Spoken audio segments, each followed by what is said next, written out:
29 मई 2022 दिन इतवार महिंद्रा थार पंजाब के मनसा जिले की गलियों में घूम रही थी। उस जीप में 4 दोस्त मस्ती के माहौल में चले जा रहे थे। ये लोग अपनी मंजिल से कुछ ही दूर थे कि अचानक एक आदमी जीप के सामने आ गया, जिसे देखते ही चारों सहम गए। हंसी ठट्ठे की जगह एक भयानक सी खामोशी ने ले ली। जीप के सामने खड़ा हुआ आदमी अकेला नहीं था, बल्कि उसके हाथों में थी असॉल्ट राइफल यानी मौत का हथियार। जब तक ये लोग कुछ सोच पाते तब तक जीप को 8-10 लोगों ने 3 तरफ से घेर लिया और फिर पूरा इलाका गोलियों की तड़तड़ाहट से गूंज उठा।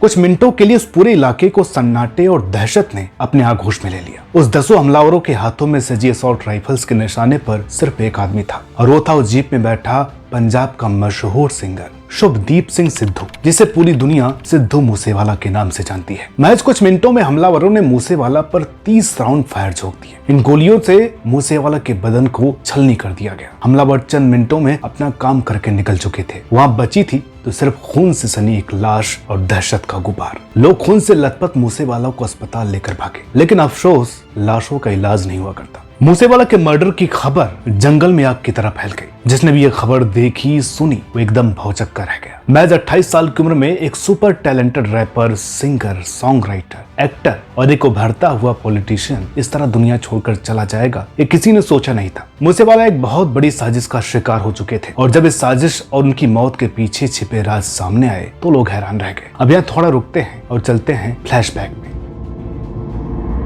7 अगस्त 2021 सेक्टर 71 मोहाली। युवा अकाली दल के नेता विक्रमजीत सिंह उर्फ विक्की मिदू खेड़ा उस दिन सुबह जिम जाने के लिए समय से नहीं निकले, लेकिन तब तक शायद खुद विक्की को नहीं मालूम था कि ऐसा करके उन्होंने अपनी ही मौत को टाल दिया था। लेकिन सिर्फ कुछ घंटों के लिए अभी भी मौत उनके आसपास ही मंडरा रही थी। असल में उनके जिम के बाहर खड़े 4 शूटर्स उनका इंतजार कर रहे थे, लेकिन जब विक्की वहां नहीं पहुंचे तो चाय नाश्ता करने लगे और फिर वो चारों विक्की के घर की टोह लेने लगे। तभी उन्हें विक्की की टोयोटा गाड़ी दिखाई दी। इससे पहले कि विक्की गाड़ी में बैठ पाते, चारों ने उन पर धुआंधार फायर झोंक दिया और कुछ ही देर में विक्की लाश में तब्दील हो चुके थे। और फिर मिलती है एक धमकी बदले की। कोई था जो विक्की मिदू खेड़ा की मौत से हिल गया था। वो उसकी मौत का बदला लेने को आतुर था। उसकी रगों में बदले की आग जल रही थी। यह आदमी कोई और नहीं बल्कि जाना माना गैंगस्टर लॉरेंस बिश्नोई था। आखिर बिश्नोई का इस मर्डर से क्या लेना देना था, और वो क्यों उसकी मौत का बदला लेना चाहता था? असल में विक्की लॉरेंस बिश्नोई के कॉलेज टाइम का दोस्त था। विक्की की मौत के बाद लॉरेंस ने एक फेसबुक पोस्ट में लिखा कि विक्की उसका साथी नहीं बल्कि उसका दोस्त था, और उसकी मौत का बदला वो लेकर रहेगा। अब बात करते हैं सिद्धू मूसेवाला और विक्की मिदू खेड़ा के कनेक्शन की। असल में जब विक्की का मर्डर हुआ था तब मूसेवाला पर भी उसे मारने के आरोप लगे थे। ऐसा कहा गया कि मूसेवाला ने विक्की के मर्डर की जिम्मेदारी अपने मैनेजर शगुनप्रीत सिंह को दी थी, और शगुनप्रीत ने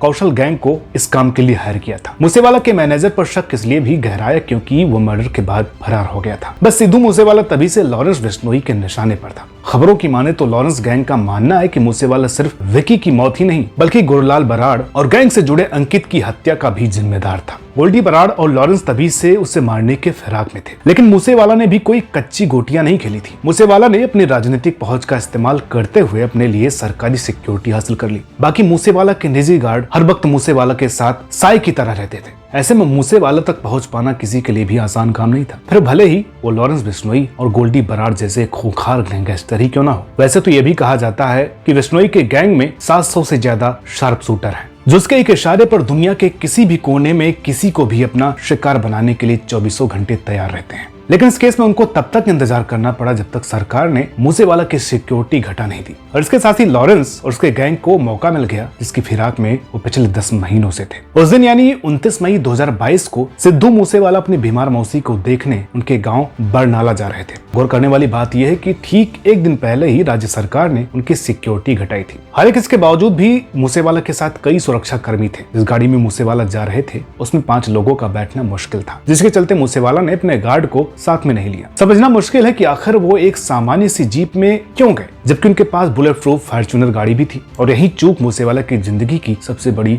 चूक साबित हुई। उनकी गाड़ी को 20 रास्ते में रोककर उस पर ताबड़तोड़ गोलियां बरसा दी गई। हालांकि मूसेवाला ने अपने पिस्तौल से हमलावरों को जवाब देने की कोशिश की, लेकिन दुनिया की कोई भी पिस्तौल असॉल्ट राइफल का सामना नहीं कर सकती है, और वो दिन मूसेवाला की जिंदगी का आखिरी दिन साबित हुआ। मूसेवाला के पिता ने पुलिस को यह भी बताया कि उन्हें कई गैंगस्टर्स ने फोन पर धमकी दी थी। मर्डर के ठीक बाद कनाडा के गैंगस्टर गोल्डी बराड़ ने फेसबुक पर सिद्धू मूसेवाला के मर्डर की जिम्मेदारी भी ली थी। पुलिस से पूछताछ में लॉरेंस बिश्नोई ने माना कि उसी ने मूसेवाला को मारने की प्लानिंग की थी। वैसे अगर सिद्धू मूसेवाला के करियर पर नजर डाले तो हमेशा से ही विवादों से घिरे रहे। एक बार उनका एक वीडियो वायरल हुआ जिसमें वो पुलिस अधिकारियों के साथ AK-47 सीखते नजर आए। मूसेवाला पर आर्म्स एक्ट के तहत केस चला तो उन्हें सिखाने वाले पुलिस अधिकारी नब भी गए। मूसेवाला यही नहीं रुके, जब वो जेल से जमानत पर छूटे तो संजू नाम का गाना रिलीज कर दिया जिसमें उन्होंने अपनी तुलना संजय दत्त से कर डाली। यही नहीं, उन्होंने अपने खिलाफ दर्ज केस को बैज ऑफ ऑनर तक बता डाला। मूसेवाला को शायद विवादों में बने रहना भाता था। साल 2020 में ही उन्होंने एक गाना रिलीज किया जिसका नाम था पंजाब। इस गाने में उन्होंने खालिस्तान समर्थक जनरल सिंह भिंडरावाले का महिमा मंडन किया। मूसेवाला वैसे तो पॉलिटिक्स में ठीक ठाक पकड़ रखते थे, लेकिन अपनी धाक जमाने के लिए 2022 में चुनाव भी लड़े। हालांकि चुनाव में उन्हें हार का मुंह देखना पड़ा, जिसका जवाब देने के लिए मूसेवाला ने